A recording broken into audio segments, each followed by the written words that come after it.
Thumbnail right.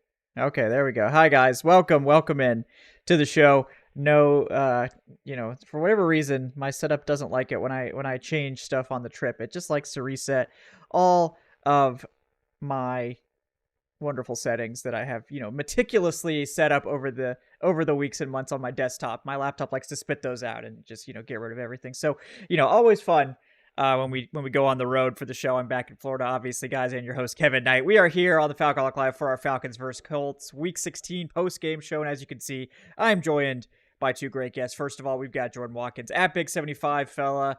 Jordan, Merry Christmas, first of all, and we've gotten a Christmas miracle today. How are you doing? Defense had what, 6, 7 sacks today? I couldn't ask for anything better. I'm Yeah. feeling pretty good. Yeah. I mean, love the defense. I mean, this is the best game of the year by far, especially when you consider the opponent for the defense. We're going to get into the offense too. Before we do, of course, want to welcome in Evan Birchfield for a rare appearance as well. He's at Evan Birchfield. Another Christmas miracle getting Evan on today's show. Evan, how we doing? Doing great. Yeah, I had to save it for like a good Falcons game to come back, and there was one today, so it was very nice. No, that was a good call. Good call by you. Like, I'm gonna be very strategic. Let's see how Yeah. they do. Okay, I'm coming in. I'm coming in now. Yeah, I like that. That's good job by you picking this game.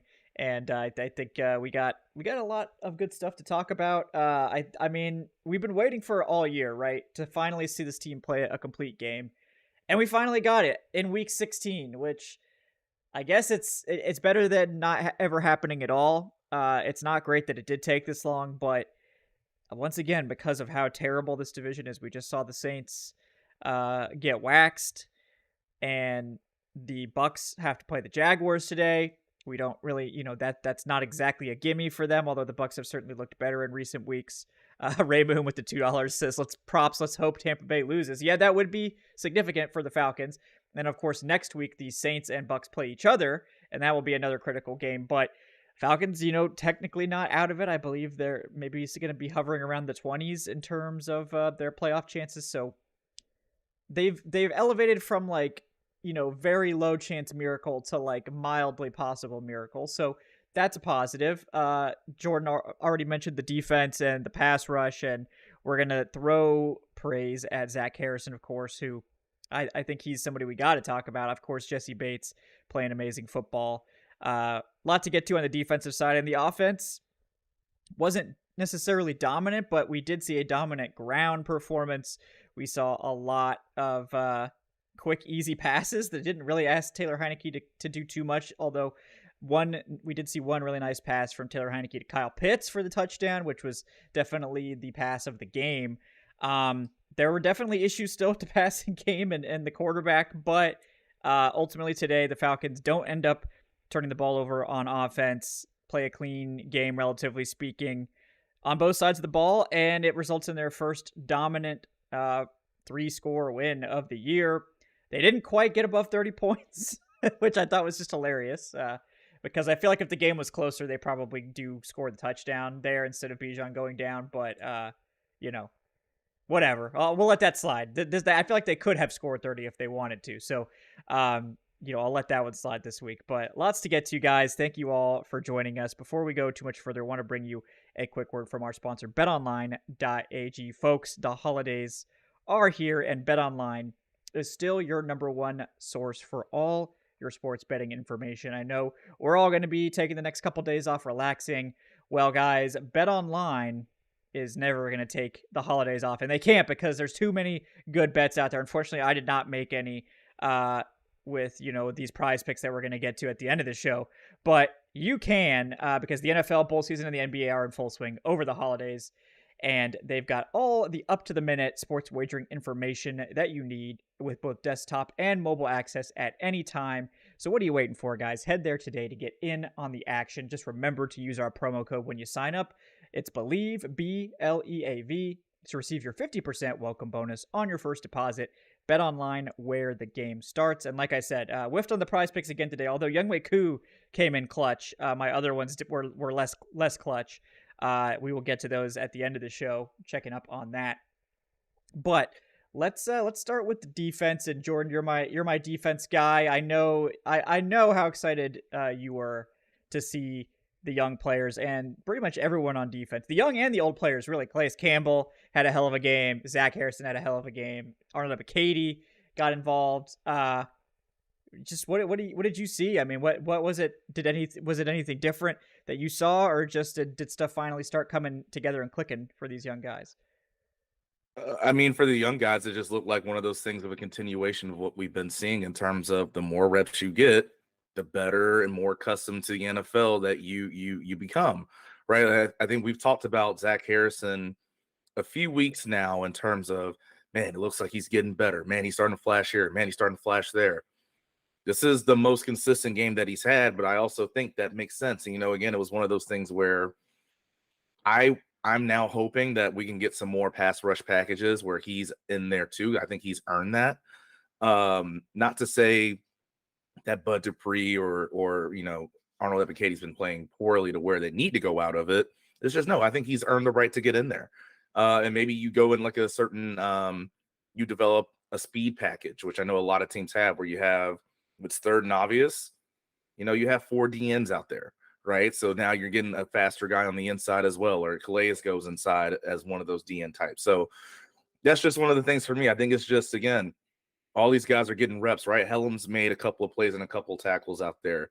Clark Phillips was in phase perfectly on a ball down the sideline. Again, all that just comes with the reps that these guys are finally getting to having consistently. So it's good to see. But also, I want to say this because this is something that we've been harping on for weeks now.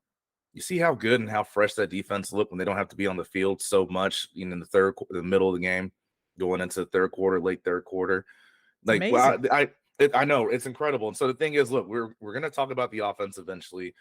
I'm going to give them their praise. There's still a couple of things there that we do have to talk about, but overall, I have to give them credit for even on certain drives where maybe they didn't get a touchdown and they should have, or things like that.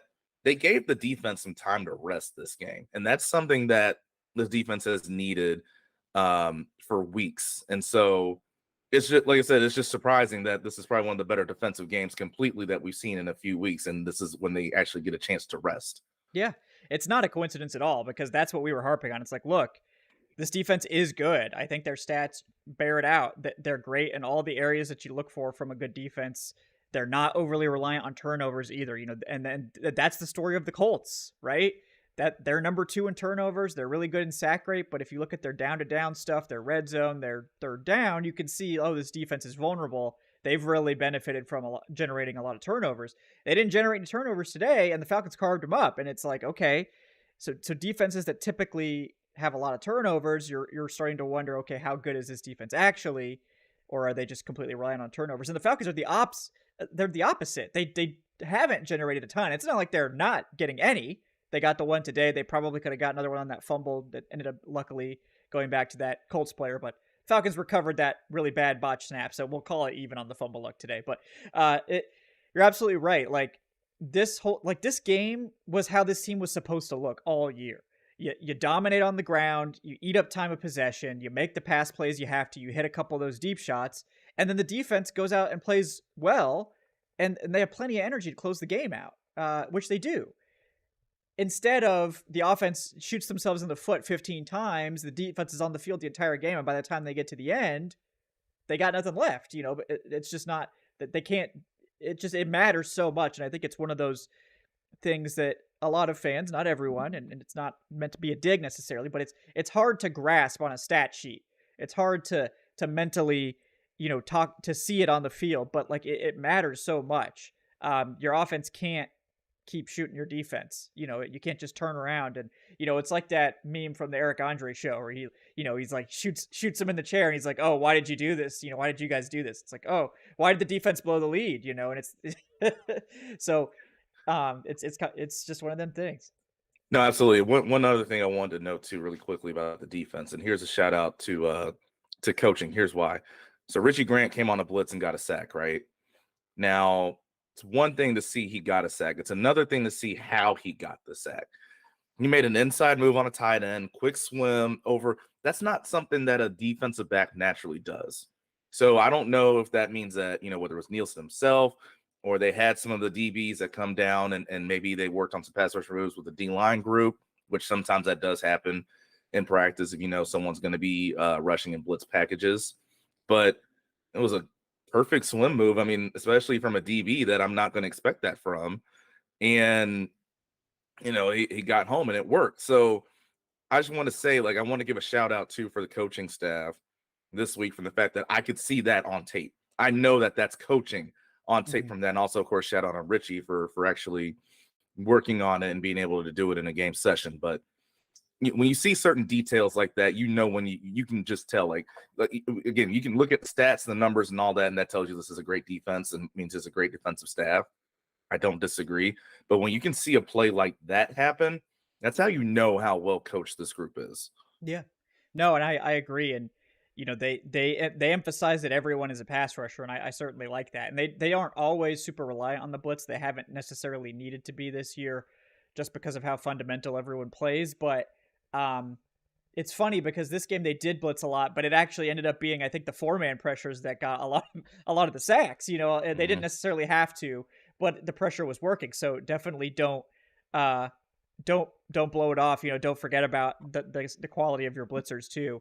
And I do wonder, because we're going to talk about that. Really, the only issue I have is, I don't think Mike Hughes is anywhere near the player D'Alford is in coverage, but he is a better blitzer. That is the one thing that Mike Hughes has over D'Alford. Now, I don't think it's worth it, but that may be, that's the only thing I could think of as to why Mike Hughes is playing over D'Alford is that, and again, Mike Hughes did not have a bad day today. He's had 2 pretty decent games back to back, but that's a very minor nitpick on my part with the way they're doing things out there, because everything else I think was working well. But Evan, we haven't had you on a lot here. This is such a fun defensive game to talk about. Anything in particular you wanted to highlight?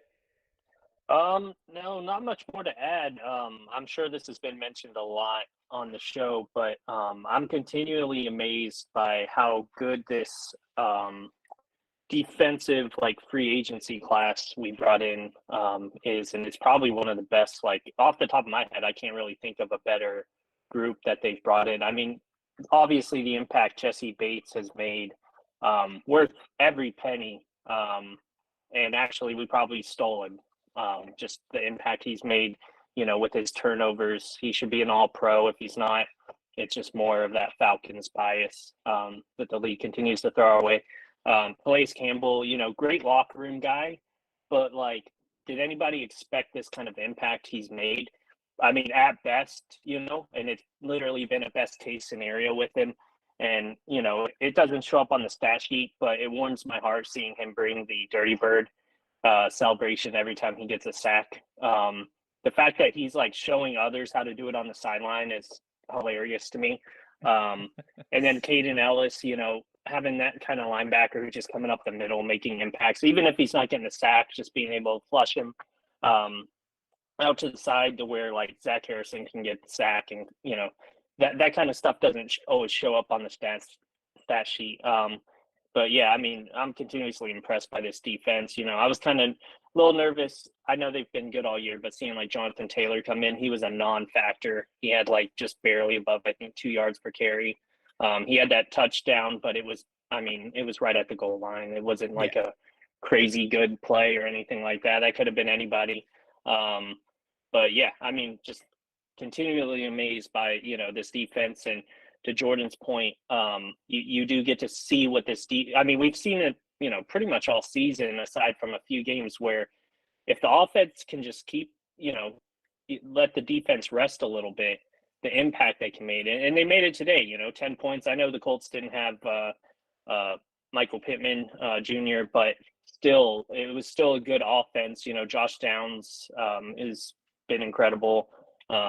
Zach Moss didn't play, obviously, but they still got Jonathan Taylor back. And it didn't really matter. The defense, showed their will. And it was a good overall day for the whole team. But the defense just, holding them to 10 points, you're going to win just about any game as long as your offense is competent. So. Right.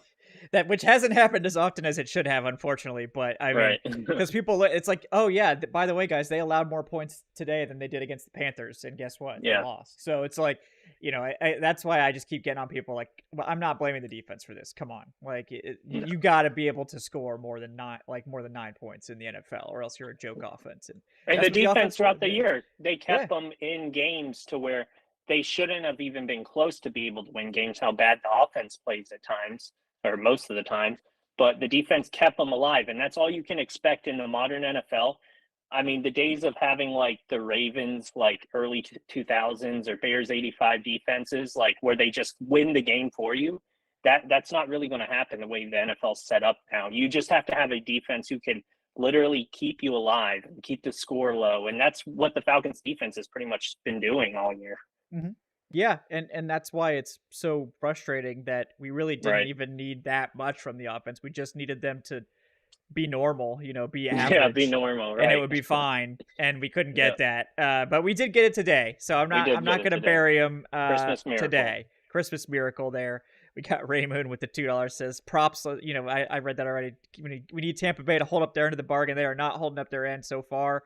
Or the Jaguars. I think Tampa Bay's up 9 at this point. Um, Mm. but yeah, I mean, the defense came to play, and Zach Harrison, man, I think we got something cooking here with Harrison. Last week had that sack after he dropped in coverage, which really showed off that athleticism, and then this week 2 sacks. He's been making plays. I think he's certainly earned a bigger role, and like the Falcons desperately need people to step up in that edge room, and Arnold Ebiketie had been sort of the most promising one coming into the season, and I'm not like giving up on him or anything, but he doesn't set the edge the way that I think Nielsen wants his edge defenders to play, and that it is a reason he's only getting 18 to 20 sacks a game, or sacks, that would be nice, snaps a game. Instead, Nielsen is looking for that more traditional 4-3 hand in the dirt rusher. Now, he's fine with using hybrid guys. Like Lorenzo Carter is another guy that deserves a lot of props. He's really dominated over the past couple games as a run defender, particularly on the edge. But we needed somebody else to step up, especially with the Grady Jarrett injury and all this. And I think Zach Harrison has really been it these last 2 games in particular. And that's huge going forward for this team, because they so badly need it going into next season. They need some juice in the edge room. They can't just hope to get it all in the draft and free agency. They need to have developed something here. Obviously, Calais Campbell's helped out there too. But Jordan, what do you think about that man, Zach Harrison? Are you pretty encouraged now at this point about what he can offer this team going forward? I've been encouraged for a few weeks. Evan, it was one of those things again. That's why I wanted to say before. It just all that mattered was he just had to keep getting reps. Yeah. Where it was a situation, and again, I'm not saying Nielsen was wrong for this. I guess I'm just more curious from the standpoint of, there were some of those weeks where we weren't getting that production from guys like Bud Dupree. Like he's been better as of late, right? Like, the last couple of weeks he's been a lot better. But even then it's like, okay, why can't Zach Harrison, get some reps here just again to get more accustomed to the NFL game? But now that he is, and it's one of those things where we're seeing him win on just straight up pass rushes. We're seeing him set edges on the runs. I think the best play that he had this game, even though this one wasn't a sack, he rushed to the level of Gardner Minshew. Minshew steps up to try to rush the B gap. Zach Harrison stops his rush, counters back up front to make it stop for like a no game 1 yard gain. I thought that was his best play because, again, to your point about the play he made on Bryce Young last week, this shows you how athletic and how agile he is in terms of that first step at times. So, no, I really do think that that's a pick that really is going to be something for years to come for Atlanta. And like, honestly, I know we've had a lot that we could say in years past. Just speaking about him, there's a lot that we could say in years past about Terry Fontenot and drafting, especially in some of the higher picks or whatnot. This draft class is looking like it's going to be pretty damn good. Mm-hmm. I fully do believe that. And of course, there are a lot of players on defense that make me say that too. Yeah, and like, part of me wonders, like, because Fontenot was catching some heat for the draft classes, and I know that first one, it's not looking super great. We've seen Richie Grant have his fair share of struggles, and he was benched last week. I think he had a bounce back game today for sure. But like, obviously Jalen Mayfield's already gone. Ade Ogundeji, I think the jury's still out on that one because again, he's a day 3 pick, and I think he had shown some things as a rotational guy, mostly a run stuffer, and then he was going to play a different role in this defense. Misses the whole season, so again, I'm not going to ding a guy for injury. I mean, that's you can't really blame the unless he had like a history of it coming in. I mean, it's hard to do that, but but Taquan Graham, I think he's starting to heat up a little bit more. You like that that second class. It was clearly like designed like, okay, Peas, we're gonna throw a bunch of picks at these guys for you, and we're gonna hope one of them hits. And then they just changed the scheme on him. So it's like, D'Angelo Malone is even less of a scheme fit than Ebiketie somehow. So it's just like it's tough for these guys to get on the field. And again, it's like, do you really blame the GM for going out and getting guys for the scheme that was here at the time? Is it his fault that the scheme changed? No. And I still think there's a lot of promise from that class. But this one, like you said, obviously Bijan is who he is. And we've got Matthew Bergeron, I think, really coming along. We've got Zach Harrison now in the 3rd round looking good. Clark Phillips is starting now, like we said, by the end of the year he would be. And then DeMarco Hellams, basically starting as well, 7th rounder. So, you can't be too upset with how this has gone with that class. You're absolutely right about that, Jordan. Yeah, like I said, it's just one of those things where you want to see the mix, right? We've seen the free agency side already of it, right? Like going into the year, obviously Jesse Bates, first team All Pro. Anybody disagrees, go argue with a brick wall. Calais Campbell, again, 36 or 37 going on 26, as I like to say. David Onyemata, like let's also recognize, even if the numbers or he didn't have a flashy play today, David Onyemata was a big difference in why the run defense was so good today. He was a big part of that. So I want to give him credit for that. Obviously, Caden Ellis has been amazing. So we knew the free agency side of it was covered. Now we're also seeing a lot more of the draft side of it being covered too. So again, it's just really good to see, and a lot of that has to do with the picks on defense. Of course, you mentioned guys like Bijan and Bergeron too on offense, but the defense is really where we've seen, and I think needed in a lot of certain positions for those draft picks to step up. Yeah, no, absolutely. And yeah, Evan, I'm curious what you think about how all these young guys are playing and then stepping up. And I know you've been a pretty big fan of Fontenot as well, but are you feeling a little bit more encouraged with the early returns from this year's draft class? Yeah, how could you not? They've, as Jordan, perfectly put, they've all, stepped up when they've been able to. Obviously, like Bijan, what you have there, and more of the gripe with him has been his usage by the coach. But overall, yeah, Bergeron's probably my favorite of the bunch. Just, I think he's going to grow a lot. I don't want to make the comparison right now to Lindstrom, but because Lindstrom, we know he's like great now. But there was a little bit at the beginning, I don't know if people remember, where it was like, this guy's struggling a little bit. He wasn't perfect out of the gate. And, fingers crossed, but hopefully that's happening on the left side of the offensive line with Bergeron, where he's just going to get better. And yeah, I'm overall excited about the class. Fontenot, I've never thought was a problem anyways, but between free agency and draft class, like I'm definitely pleased. Yeah, no, me too. And it's been nice to see so far these guys really coming along, and hoping that trend continues here. But yeah, defensively, like you look at it, the Falcons hold the Colts under 300. This was the 8th ranked offense coming into this game. This is not, obviously they don't have Michael Pittman, which is a big loss, and that was kind of a surprise considering he was more or less cleared to play, and then started having the concussion symptoms reappear during the travel to the game.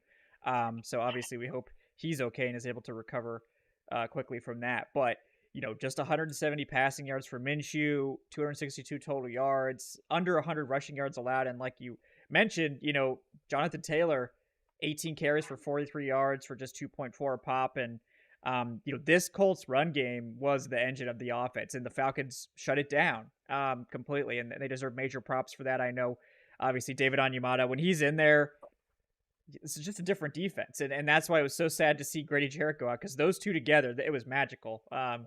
Those guys just dominated up front. And even when it's just Onyemata, they can do it.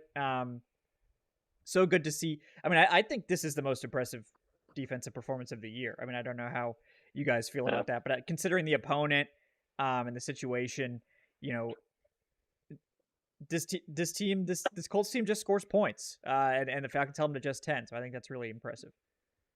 Yep.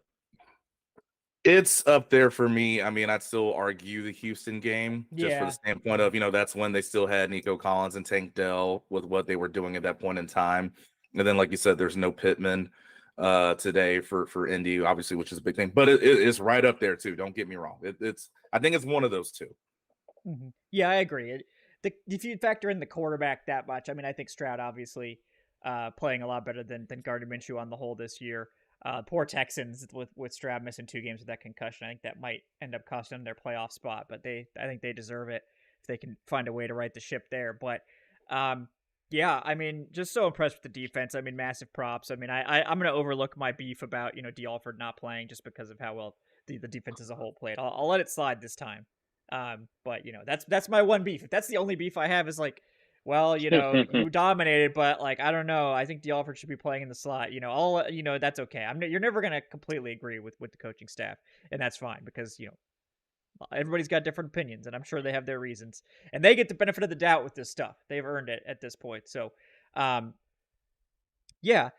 Let's talk about the offense because it did work today. It hasn't worked a lot all year, but again, when this team can run the football, the offense looks pretty good, and they didn't need a ton from the passing game either. Just 229 yards through the air, but that's a solid number because they added 177 rushing yards as well to get over 400 yards on the day. Pretty much everyone that touched the ball for the Falcons was doing a hell of a job. Bijan, 12 for 72, and that included several negative runs too. Still over 6 yards a carry. Algier over 7 yards a carry, close to 8 on his 9 for 69, and then Patterson. His was hurt, I think, by that tackle for loss on like the final series, but I think he was over 4 yards a carry before that, but he was 7 for 26. Then Heineke had a couple nice runs in there too. The passing game was weird. Drake London just 3 for 39. Kyle Pitts also 3 for 39, but he did get that really nice touchdown. They distributed the ball quite a bit. Bijan ended up being the leading receiver with 7 for 50. It was a lot of like dump offs and stuff like that. They were clearly trying to be careful with the football, knowing that the Colts are great at taking the ball away, especially deep with all the zone they play. So this game worked. It worked today. There were still some things that you hate to see, like before the half, they have to waste the time out because they're not ready to go. Like, I mean, it's just there's still some frustrating coaching things there, and Heineke, I think, was far from perfect in this game. Like, he was late on way too many throws. They cost the team a touchdown with how late he was on that throw to Bijan, and also the placement wasn't tremendous on it. And then, the fumbled snap, that was 100% his fault. You got to make sure you secure that. And then he should have thrown a pick. So, like, I'm not going to get on him too much because he didn't actually turn it over, and I think overall the offense was mostly on schedule. But, like, you can tell that quarterback is still arguably the biggest problem on the offense in this one, and it's definitely whether it's Ritter or Heineke, it's still kind of a dice roll with what kind of game you're going to get from your quarterback. But it was relatively clean today, and I'll give Heineke his props. Heineke's never boring. Okay, I'll give him that. When he's in the game, it's never going to be boring. So, what did you think about the offensive performance today, Evan? Yeah, I mean, it was like that. It was kind of weird. Like in the first half, especially like one of the first drives, it's like you saw Pitts really used. He had that one catch where it was like he had to reach back and grabbed it, but it seemed like it was going to be like a pretty big Pitts day. And I know he ended up scoring, which was actually a really good throw by Heineke. He dropped it right over the defender's head. But then he was just phased out the rest of the game. Drake London, he had like that drive where he had like, I think 2 catches back to back or close to it. And then he was just gone the rest of the game, finished with 3 catches for 30-something yards or whatever. So it's still like weird that we've got these, guys who could be superstars getting less receptions than Jonnu Smith, like no matter what. It doesn't matter what week it is. It's just I want to see like use them. Bijan definitely got, more usage this week, as you mentioned, Kevin, getting 7 catches on the ground and stuff. But yeah, like the Drake London, Kyle Pitts, like I want to see them actually being used in this offense for what they are, like not just let's use him and then kind of fade away from him. But the run game did take off, so I'm gonna give him a pass this week. Algier, there were some games where I was like, why are we not just grinding Algier? Like that's what he does. And then he did it this game where it's just like you keep throwing him at the wall and eventually he's running through it. And that's kind of what happened where he scored. And then Patterson, yeah, his stats weren't great, but they went to him when they really needed him to get like a first down and he would do it. So I understand that. But overall, I mean, yeah, on the stat sheet, it looks like Heineke didn't have any turnovers, but he was very close to having some turnovers. Luckily, it went the Falcons' way, so yeah, can't complain too much. But yeah, I will say quarterback is still the biggest need on this team. Ritter's not it. Heineke's not it. But when they do have like a really good quarterback, fingers crossed that's next season. Drake London's going to be insane. I mean, we already have seen like the flashes and stuff, but I'm excited for what the future holds for him. And then, the fantasy, and I'm one of them, like the fantasy people who look down on Kyle Pitts, like, oh, he's not good because his fantasy numbers aren't good. He shows those flashes too. Like once they have a quarterback who actually can use them, it's going to be very exciting to see like their growth. Yeah, I agree. And that's the thing is and the questions about Smith I think will continue. Obviously this helps him because it's it's a win, it's a dominant win. He needs games like this to keep his job, and I think some people were like, okay, he's already out the door. And I think Jordan, you in particular, were really trying to caution people that like, okay, he's probably not out the door yet. Like there's still 3 games left, there's a lot of football left, and they could still make the playoffs. So like if they pulled off a miracle and won 3 games and made it into the playoffs, they're not firing him for that. So, Arthur Smith helped himself today. I mean, there were some calls that I liked. That Kyle Pitts throw. I think that was a great call and great decision by Heineke to go for that one. I think there were still some questionable things here and there, and I hate the time management error at the end of the first half that cost him a shot at the end zone. Does that really matter? I don't know, but I think overall this was a cleaner game for Smith, and I think the players for the most part played a clean game too. And is it directly Arthur Smith's fault when people don't run the right routes? No, but it's maybe people on the coaching staff's fault that it's been sloppy all year. But again, it was nice to see a clean game for once, Jordan. But I know what did you think about the play calling and the overall performance of the offense in this one? Define what you mean by clean. Well, they didn't shoot themselves in the foot 10 times to where the defense had to. They tried to. They did. That's why I'm asking the question of what do you? I guess it's in the context of the Falcons this year. Because I guess I'll say this again. I go back to you remember coming into this year, and I'll use the final Saints game last year for the perfect example. Everyone, all the media pages, yada yada, were out there saying Desmond Ridder, he hasn't turned the ball over yet. It's like, yeah, well, he should have thrown at least 3 picks in the Saints game. Like that matters more to me to an extent, just in terms of what a person is than what the stats and numbers say itself. Right now, so my thing is, Taylor Heineke's been in this league 7 years. We know who he's a turnover machine. Okay, and so yeah, even in this game, you might say, oh yeah, he didn't turn the ball over. Well, first off, unless we all want to blame Drew Dahlman for a perfect snap, he put the ball in harm's way there. Mm-hmm. There are a couple of throws where because he threw it late, and as people know, this is a smaller Colts linebacking group, but they're a very fast linebacking group.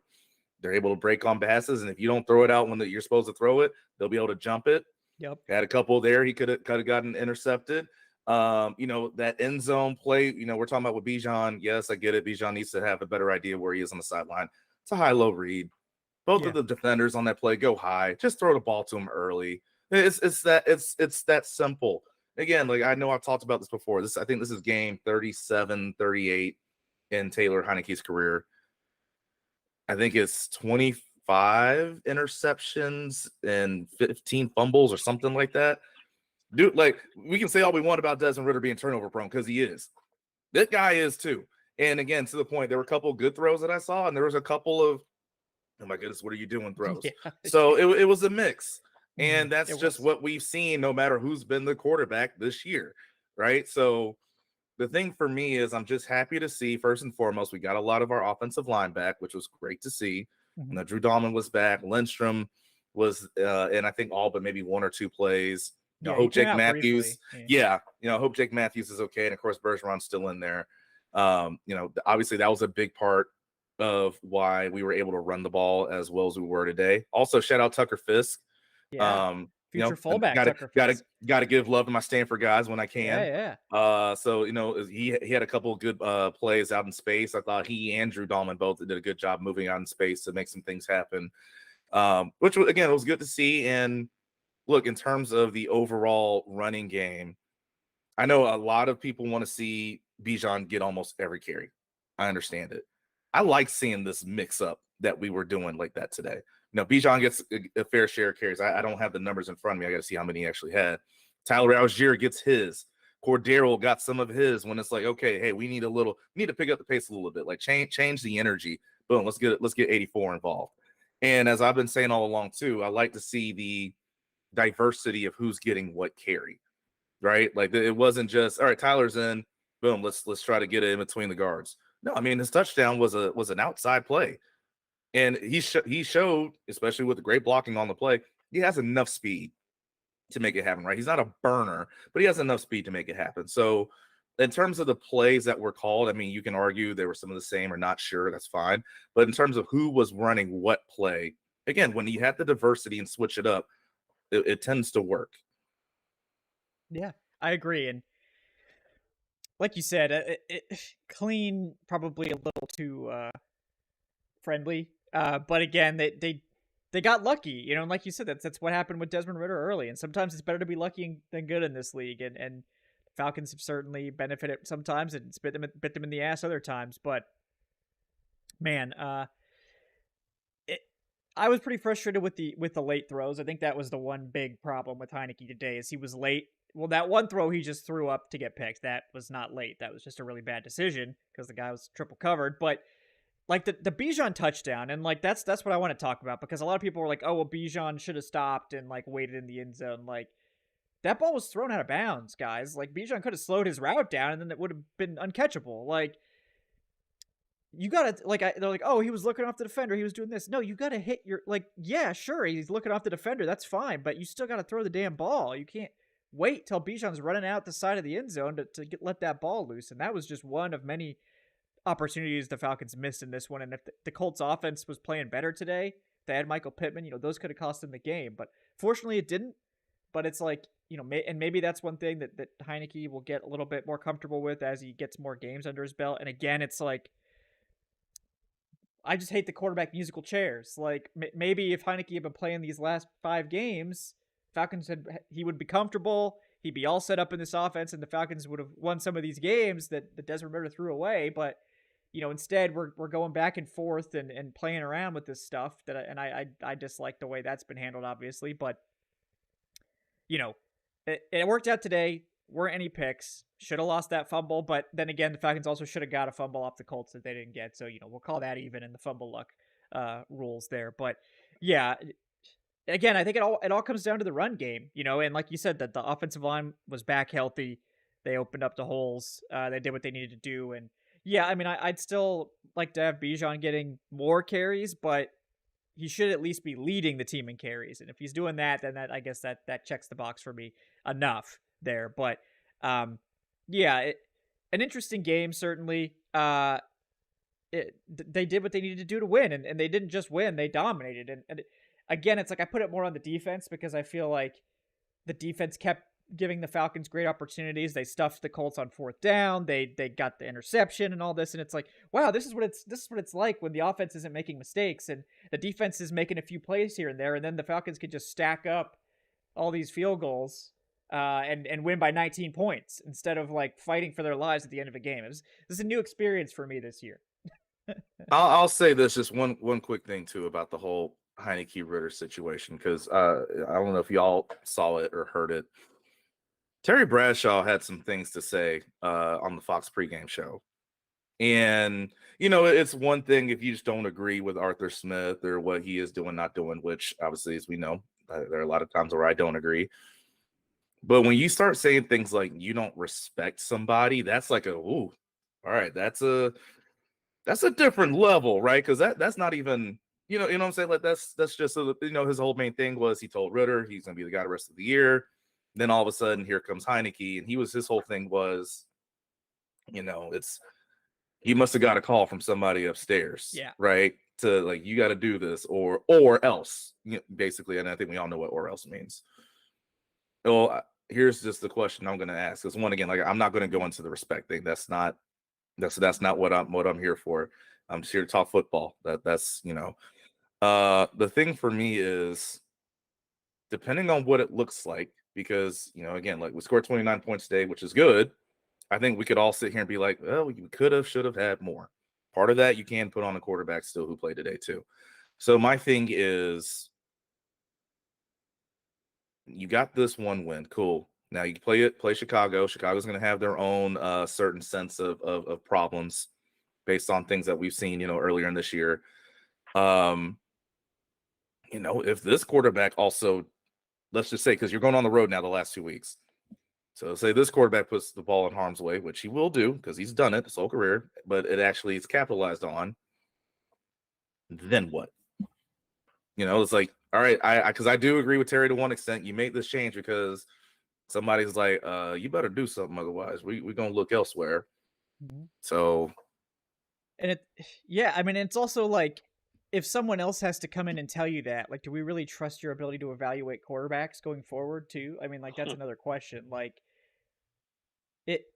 these are the quarterbacks that were acquired for, and this is a separate issue because this is more about overall evaluation, not necessarily like week-to-week game management or any of the respect stuff that you brought up, which is probably worthy of a whole segment, like on a whole show talking about. And I missed his comments, so I'm gonna have to go back and watch the pregame because I tuned in like right as the game started. So I'll have to check that out too. But that's my biggest issue with Smith is like, this is the quarterback room you've assembled. It's clearly nowhere near good enough. And you thought it was so good that not only you didn't have a competition, you didn't really try to bring in anyone else. And it's a huge problem. So it's like, why do I trust you to make the quarterback decision going forward? And like, maybe it's Fontano's fault or maybe it's this, but yeah, did you have something there, Evan? Oh no, I'm just listening to your rant. Yeah, you're enjoying the rant. Okay, I thought somebody was like raising their hand or something, but yeah, it's I'm just really concerned about like, this is the quarterback room you put together, but like I also don't know who's responsible, and it's probably not just one person. It's probably both, Fontano and Smith to some extent, but I don't know who is calling the shots, and like I think maybe that's by design, but whatever, because they basically hired these guys simultaneously, or they hired Smith first essentially and then brought in Fontano. So Fontano didn't really have any input. So like, who's ahead of the other one? Does Fontano have control or Smith or whatever? And I don't really care who has control, but I do wonder if like it being so ambiguous is causing issues too. But yeah, I have major concerns about obviously quarterback, because we've seen it, but also like, do we trust Arthur Smith to pick the next quarterback or develop the next quarterback? Because that's one thing they have failed to do since arriving in Atlanta is get the quarterback situation right. And that's a big concern for me, obviously, and I think it's a concern for pretty much everyone. But yeah, I mean, Jordan, what do you think about this? Yeah, go ahead. Yeah, say one more note about this. I know there's the people are saying to some of the chat again. I love you all. But I keep seeing things pop up of people think that Arthur Smith is Heineke in because he's the best. He gives you the best to win. Oh. Yep, I am hearing you. It's coming in a little bit choppy. Okay, so you can hear me, but not all right. Yeah. I'll try to come right back in a second. Let me see if I can fix them. Okay, sure. Yeah, we'll take a second here. Let me read some donations here while we give.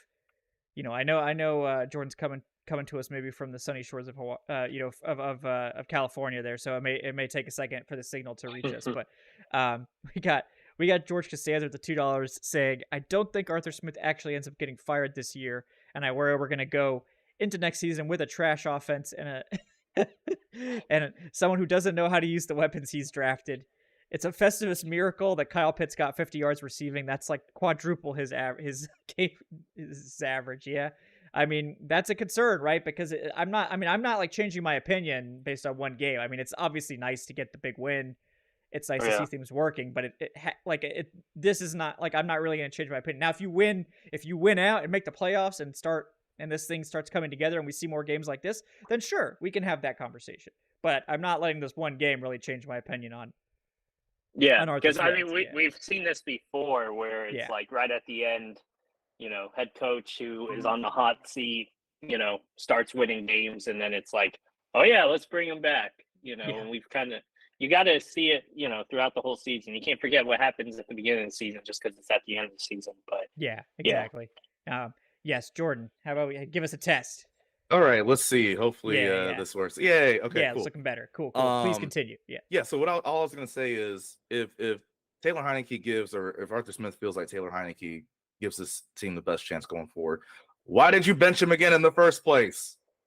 Like that, I just want to know, right? Because remember, and I'm only using this, I'm taking this from what Arthur Smith said himself. Remember when Taylor Heineke got hurt, Ritter comes back in and he's saying this whole thing about that he wants the ball, he wanted it, I could tell it. He never changed in his preparation, like all these things. And then even though Taylor Heineke was okay to go, you still went back to Ritter. And even with some of the turnover games that you had from Desmond Ritter, you stuck with Ritter. Now all of a sudden we're going back to Taylor Heineke, and this is after, of course, we heard from Arthur Blank, this week as well. So that's why I'm not buying the whole thing of he now thinks that Taylor Heineke gives him the best chance to win. I can't buy it. The timeline of everything and how this has gone this year with the quarterback and how the quarterbacks have been managed, I can't buy it. Yeah, I mean, that's the biggest thing, and I mean, I think that's the biggest concern overall. I mean, the play calling hasn't been good, but to some extent, I think it's like maybe too overblown with the play calling because like it's such a overall problem where all calling thing that's more of like an offensive design thing, which I guess is slightly different, but the quarterback situation, that's what, Evan and I were just talking about while you were gone. It's like I mean, how do we trust Arthur Smith to pick the next quarterback? How do we trust that another quarterback is going to fix the problems? Because we've cycled through all these quarterbacks now, Jordan, and nothing's been fixed. So, I mean, what do we do with this? Like, it's been so spotty. I mean, if you're telling me that the reason why we've had two guys in the same space all year in past concepts is because we don't have a capable enough quarterback, and that we're going to have some different schemes and concepts next year if Arthur Smith is back and we have a new quarterback, I got even more questions I gotta ask there. But no, I mean, well, first off, I think we quote unquote might luck out depending on what you want to see happen or not happen to Arthur Smith, because right now Tampa looks like they're just gonna destroy Jacksonville. But it's just one of those things of I really do feel like, I guess the best way I could put it this way is like, one of my friends, he asked me today, said, as a Falcons fan, what would get you hyped again? Right? Like, I'm happy we won, but I'm not hyped. And it's all of a sudden like, ooh, this team is this and that. So we need changes. And I think that's obvious and evident at the two most important spots where you can have it. What, that's head coach and quarterback. I think that's blatantly obvious. Yeah, I agree. And I again, and we talked about this on Trench Talk. It's like I don't want Arthur Smith to be fired. I just want the Falcons to be better. Now, if they can be better with Arthur Smith, fine. But like, there's so many concerns now, and we've seen 3 years of this. It's like, are we really expecting significant change? And is Arthur Smith capable of that? Like, are they going to clean house in the coaching staff except for him? Like, it's all very weird, and we still have to see this play out to really find out. I guess we're not going to really know. Probably until Black Monday. that's what makes me a little nervous too. Is like I have no issue with the defensive staff, and if you're cleaning house, sometimes they'll just go anyways. But like, I don't want them touched at all because this is like the most like efficient defenses felt like we've seen in quite some time, where they're far better than what the offense is doing. So yeah, that kind of sucks. If it did go that route, but no, and that would be the shame because it's like we clearly have something with Nielsen and the system, right? And, we have to, the next thing is like, can it carry over year to year? Because that's the tough thing with defense is it is much more volatile than offense typically year to year. But I would love to get the opportunity, and I would hope that the Falcons would be smart enough to try to keep Nielsen around and convince the new coach, especially if it's a first-time head coach like a Ben Johnson or something like that, to keep the defensive staff intact. And I'd have to think that they would try to get that to happen, and we'll see.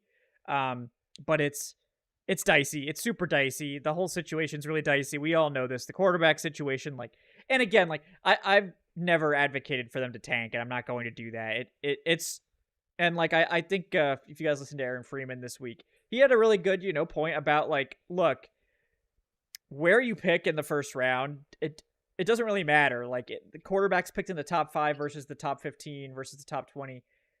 There's not really any correlation. If there is, it's very small to hitting on a quarterback. It's you have to draft the right quarterback no matter where that quarterback is. And sometimes that quarterback isn't in the top 5. Sometimes it's in the top 10 or top 15 or whatever. But ultimately, if the Falcons aren't inside the top 5, they're going to have to trade up. It's going to be more expensive the further back you get. But ultimately, to get the quarterback, you might have to trade up. It's probably going to be a necessity to do that. And it's probably going to require a future first if you're picking in the teens. But you got to get the quarterback right. That we need to get Matt Ryan's successor in here. We've messed around for 2 years now, trying to go cheap, trying to get veterans, whatever. And maybe you still could go the veteran route.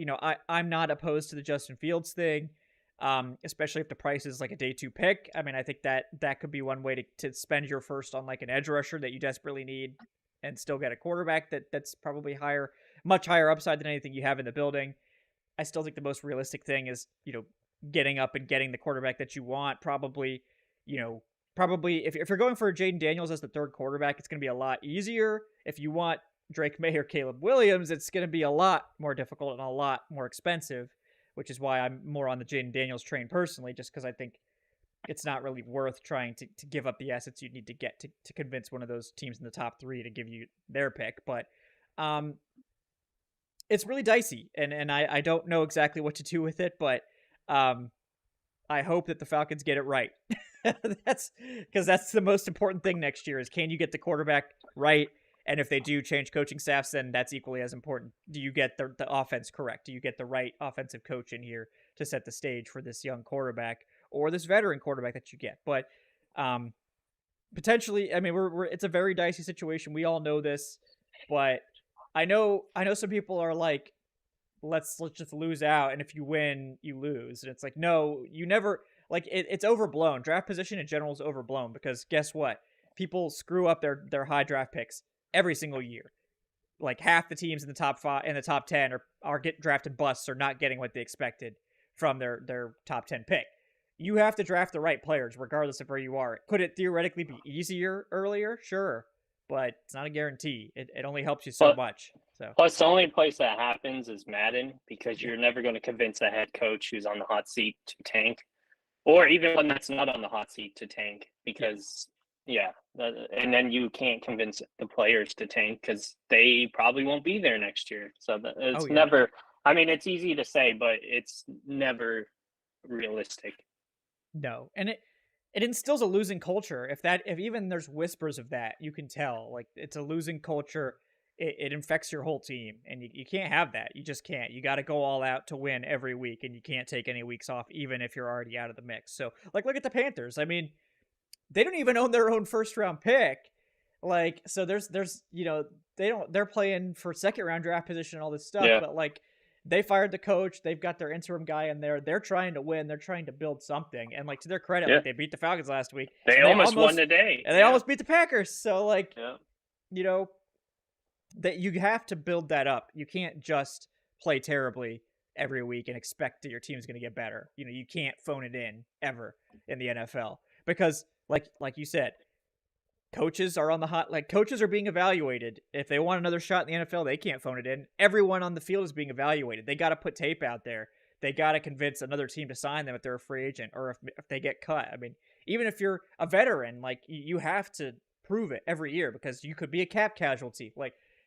Nobody out there can afford to take plays off or to phone it in, because it hurts them going forward. So please, Jordan, if you got something to add. Yeah, I got to head out. So just one quick thing back, because I agree with both of y'all. You're talking about First off, if someone's talking about tanking, just get away from me. I can't. I can't do it. I can't do that. Loser mentality. No, it really is. And again, this Yeah. is a franchise that's had a loser mentality for years, and this is what we've been trying to change, right? So let's not now all of a sudden embrace it. But again, like to your point, you even heard what some people were saying in terms of free agency when they came in, right? I saw what they're building. I like what they're building. You're not trying to build a losing culture. You're trying to build a winning one. Also, do we have to remind ourselves of, even when we've had certain high level picks, what's happened with them? We got a receiver, we got a running back, and we got a tight end. So yeah, like everyone that's saying that you want a top pick, congratulations. I don't know what other skill position you want. You want to get a fullback next? Is that what y'all are looking for now? It's not a guarantee that just because the options are there that you're going to get exactly what you want. So my thing is, at the end of the day, especially for that locker room, for whatever this franchise decides to do next, whether that's, again, new head coach, keep the head coach, whatever the case may be.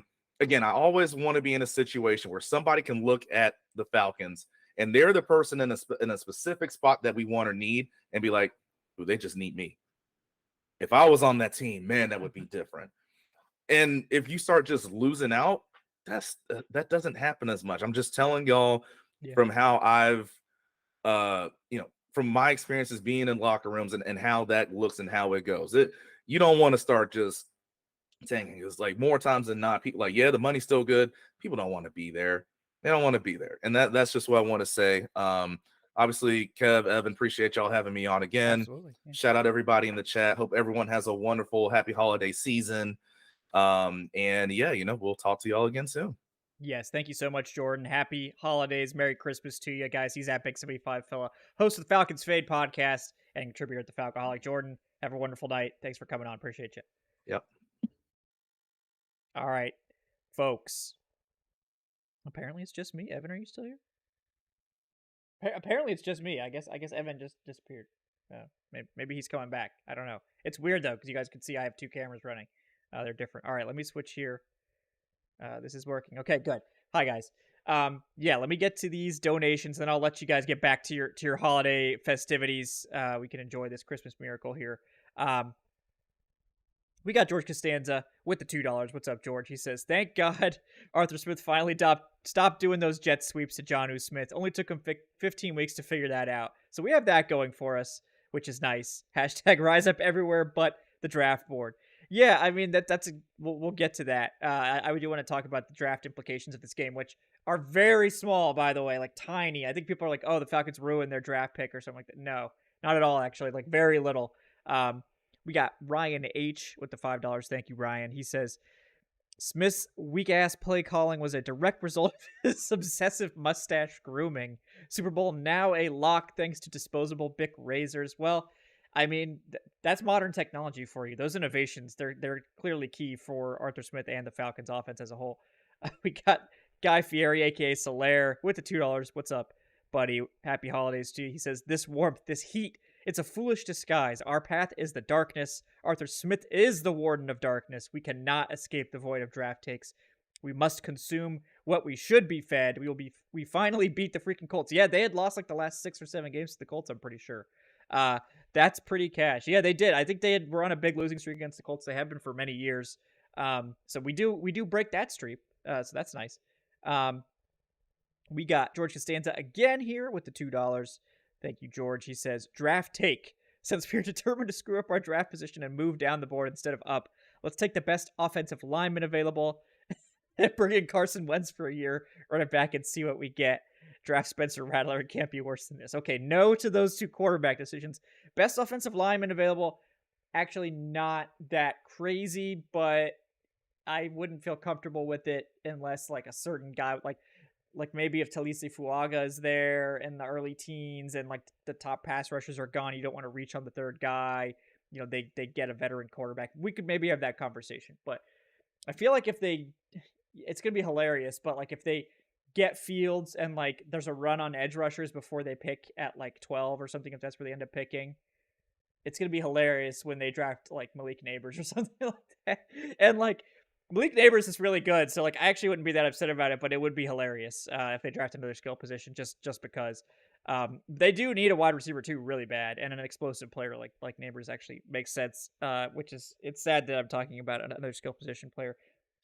My top two need quarterback, edge, offensive tackle, then skill position. But there's a certain series of events that could happen where it might make sense. But yeah, let's not go there at this time. We got Raymoon with the $2. Says, why are we still throwing to Van Jefferson? Ray, I don't know. I can't answer that. I wish I could. We got Jason Gaines with the $2. Says, Merry Christmas and Happy Holidays to everybody except Ritter and Arthur Smith. I'll take that dub today. It was great to see the Falcons defense take advantage of that same Colts offensive line that got Matt Ryan killed last year. Pat McAfee is very quiet today. Yeah, we silenced them, and great job again by the pass rush. Those guys absolutely came to play, nailed it. Love to see the young guys stepping up. All right, guys, before I close this out with draft takes, right, you guys asked for it. We'll talk about that a little bit. Let me get to our prize picks real quick. We got hosed. I thought the Falcons were going to incorporate Kaderl Hodge more into the game plan because, Taylor Heineke loves Kaderl Hodge, right? He got one catch for 5 yards, so we missed that one. That was a little bit of an outside one, but I thought there was a chance. Unfortunately, not. But it wouldn't have mattered anyway because the Falcons shut down the Colts to such an extent that I actually felt really good about this the Alec Pierce one did hit still, 3 for 30. I actually thought I missed that one. So Alec Pierce came through. Kaderl Hodge, Falcons offense hoses us again in prize picks. But Younghoe Koo nailed it. Obviously, 5 field goals, no problems there whatsoever. But, we go back to the drawing board here. Obviously, would have liked, Kaderl Hodge to get one more pass for 5 yards. That would be nice. But unfortunately, we can't have nice things with my prize picks sometimes. That's just the way it is. But, if I had gone with Bijan this week and not last week, then we'd probably be fine, unfortunately. But that's how it goes sometimes. But still fun. Really appreciate Prize Picks for sponsoring the show. I've really been enjoying playing the game that they run over there. Prize Picks, of course, guys, for those that aren't aware, is a daily fantasy game where you pick 2 to 6 players and decide if they will go more or less than their Prize Picks projection. The more you pick, the more you can win, all the way up to 25 times your money on any entry. And I believe now with their higher risk picks, I think they're denoted by a red goblin or whatever they call it. You can actually go up to 100 times if you go with 6 high risk ones. Now, it's very unlikely for that to happen. But if you wanted to go big and try to make $100 on 5, make $500 on $5 or something, you could try it. Absolutely. And at Prize Picks, guys, you are competing against other people. It's just you versus the projections. They also have a very generous promotion schedule, especially this week. I know they're running a bunch of Christmas picks and things like that, so make sure to check that out. And it's not just the NFL. NBA, MLB, NHL, PGA, college football, while that's still going on, soccer, esports, whatever, they've got it and more. And you can make those prize picks in 60 seconds or less, and they offer fast withdrawals. Super easy. Anyone that signs up with our promo code DBB, you will receive a 100% instant deposit match up to $100. So that means if you throw in 100, Prize Picks will match that and give you another 100. If you deposit 50, Prize Picks will match that and give you 50. Just make sure to use our promo code DBB. And Prize Picks, since it's daily fantasy, guys, it's available in 31 states, Washington, D.C., and most of Canada, particularly Georgia, right? I know a lot of my viewers are from Georgia, obviously, with the Falcons. It is available there along with 70% of the United States. And again, guys, thanks to Prize Picks for sponsoring the show. It was a fun one this week. We missed it, but hey, we go again. We go again. But guys, really appreciate everyone for hanging out today. The one thing I will say, and I mentioned it before we took our Prize Picks break there, the Falcons draft, again, with the Falcons having the easiest strength of schedule by far, I think New Orleans was the only one that was even remotely close, and there's with the Falcons winning and stuff like that, it's gone up more. I don't think anyone's really going to threaten to overtake the Falcons in strength of schedule this year, because every game, so if the Falcons do win, they actually make their strength of schedule, they hurt New Orleans' strength of schedule and stuff like that. It's kind of funny how those things work, but the Falcons, they were picking, I believe, 9th, or maybe it was even 10th. I think they were picking 10th. The Falcons were picking 10th. Now they are picking 11th. So it's after a win, because guess what? They just go to the top of the next group that they're in. If Vegas were to win this week, the Falcons would then go back up to 10. So They're probably not going to, but I'm just saying. So, like, if Chicago wins and then the Falcons lose to Chicago next week, they'll go back up to 10. Or, the Jets just won, so now the Jets are at 9. The Falcons, like, they could still end up in the top 10 if they lose out. And even if they win again, they're probably not going to get that much higher in the draft order. So, I wouldn't get too wrapped up in that. Let's see how these next couple of games go, and then we'll figure it out from there, in terms of, what this team is doing. But, guys, we really appreciate everyone for hanging out with us today. We did get one last donation here from Adrian Russ with a $2. Thank you so much, man. He says, Jesse, I am the best safety in the league. Bates, the third again. This was the most complete game I've seen from this team all year. I think you're right. When the Falcons play good teams, they play well. When they play bad teams, they play worse. Yeah, I mean, it's weird, man. They do play to their competition. Absolutely. It's not. I don't think it's a coincidence that when they go up against a good run defense, they tend to play like their best games on the ground. When they go up against a bad run defense, they suck. It's just, I don't know what it is, but they should just tell them this is the best defense. This is the best team in the league every week, and just don't look at the record. Don't look at all, and they'll probably look like a Super Bowl team if you tell them that. But they have to find a way to be consistent. If they win this and then flub the last two, nothing changes, right? If Arthur Smith wants to save his job, and again, like, I want to make it clear, like, I like Arthur Smith. I like the man. I think he gets a bad rap overall, like, personality-wise. I think typically when I've interacted with him, he's been quite personable and nice. And I like his, like, overall ideas. I think the execution has obviously been bad this year. But, like, I would like Arthur Smith to save his job. I would like him to win out, dominate, give us a lot of hope, get into the playoffs, hopefully win a playoff game, whatever. Like, that would be great. That's the best case scenario. But it's very difficult to do. Like, we've lost faith. We've seen so many issues, so many problems. And this team continues to show the same ones. And again, we've talked about it. Like, do we trust Arthur Smith to pick the next quarterback? I don't know that I do. So it's dicey. But I hope Arthur Smith and the Falcons can pull this off. I hope that they make it work. I hope that Arthur Smith is able to evolve his scheme, is able to recognize the mistakes that he's made, bring in the right coaches around him, and get it done. Because I like the man. I think he's a good dude. But it's you can't just be a good dude, as we saw with Dan Quinn, right? You can't just be a good dude that everybody likes. You can't just have the players buy in and love you. You have to actually execute on the field. You have to get results in the NFL. There's no ifs, ands, or buts about it. You have to win, and you have to win consistently. You got to fix your problems. So, and maybe that does mean, like, I know a lot of people have been saying, well, maybe Arthur Smith is a better CEO and needs someone else to call the offense. Maybe that is the case. Is he willing to do that? Is he willing to admit that he's not the best person to call this offense, and maybe just needs to have, maybe needs to coordinate the run game or make the overall decisions or something like that? I don't know, but whatever they need to do it fast, because that Panthers game changed things. I don't think Arthur Smith was in serious danger until they lost that Panthers game. He's in danger now, big time. And this game obviously helps keep him from being, like, fired imminently. Like, I think after this win, he's earned through the end of the season, no question. But I still think that they need to at least get another win to secure his job. And they can't get blown out or have a bad game at this point. I think they have to finish really strong. They certainly are capable of it. They're capable of doing many things. This team is capable of being good. They're just super inconsistent. So, it's difficult. It's difficult to see. It's difficult to predict. You can see, like, if you guys watch my prize picks, I tell you why I pick them. This is the trends. This is why, or whatever. And this team just doesn't follow any form of logic. So it's obviously very dangerous to bet on this team, and I would not recommend it. But they're capable of being a playoff team. They should be a playoff team this year. We've seen the highs of this team are clearly playoff caliber, but they just don't do it enough. They make so many mistakes. They're very sloppy. You guys know this. We just need to see it. Let's do it, right? Like, this is the time to do it. Like, you've got 2 more games. Prove it. Please prove it. Please do it. Because I'm tired of waiting for it to happen.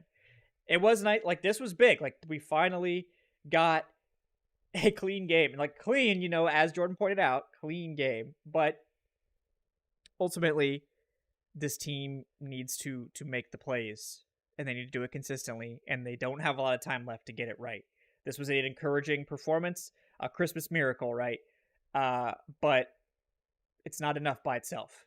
They have to find a way to do it over the remainder of the game, over the remainder of the season. They can't just show this flash in the pan and expect this to happen. And I hope they can pull it off. And obviously, I'm never going to root for this team to lose. I hate that. I think it's a loser mentality. You guys are obviously welcome to do whatever you need to do to get through with this team. I don't blame you for already wanting to go to draft takes. I mean, I'm certainly tempted sometimes to throw out another mock draft, and we will get a mock draft soon. Don't worry, at the end of the season. But it's tough. This team has been very frustrating. You guys know that. I hope that they can be less frustrating over the final 2 games of the season. Maybe even win some games and get into the playoffs. It's obviously a long shot, but it's not impossible. So let's start by winning the next 2. If we win the next 2 and they miss the playoffs, maybe we could talk, Arthur Smith. Maybe we could talk. We can have a reconciliation. Because at this point, it's out of your hands because you lost some stupid games. But you're gonna have to impress, I think, at this point. So let's see if we can do it. But the Bears are looking good. The Saints in New Orleans are a very different team. If you beat those 2 teams, I think that's fairly impressive. So let's see how it goes. But guys, thanks again for joining us today. Really appreciate you. Please do like and subscribe if you're watching on YouTube. Well, thank you all the live viewers, all over 200 of you that are hanging out with us on Christmas Eve. You can go back to your families now. Thank you. If you listen to the podcast audio to try to escape your family later, please leave us that 5-star review on your podcast platform of choice. And if you're interested in supporting the show, the channel, the training camp fund, thanks to everyone for donating. I need to set up the actual tracker because you guys have donated like over $100 so far. So thank you for that. But I'll have that up and running. Senior Bowl at the end of January. We'll be going to that. Obviously, I got my credentials approved last week. So excited for that. It's going to be a great class this year. Really fun. You can check out the channel memberships if you want to get those perks for the channel on YouTube. If you're a podcast enjoyer, you can check out the Patreon for those similar perks, just more catered to the podcast. And yeah, guys, thank you so much for tuning in. We'll see you next time. I don't know exactly when Trench Talk will be. Probably not going to record it, obviously, on Christmas, so it'll probably be a little bit later in the week. We'll try to get that Wednesday show for you since we missed it last week. And then we'll have, regular stuff going into this next game. The Saints game week is going to be a little dicey because I'm going to be on vacation for some of it. So, we'll see how that goes. I'll give you a programming schedule when we get closer to time, but just a heads up on that. But guys, enjoy the rest of your holidays here. Enjoy your family, enjoy your friends, enjoy yourself if you're just hanging out and having that single life boss evening. So whatever you guys are doing, enjoy yourselves. Have a great time. We will see you next time on the Falcoholic Live and Dirty Birds and Brews.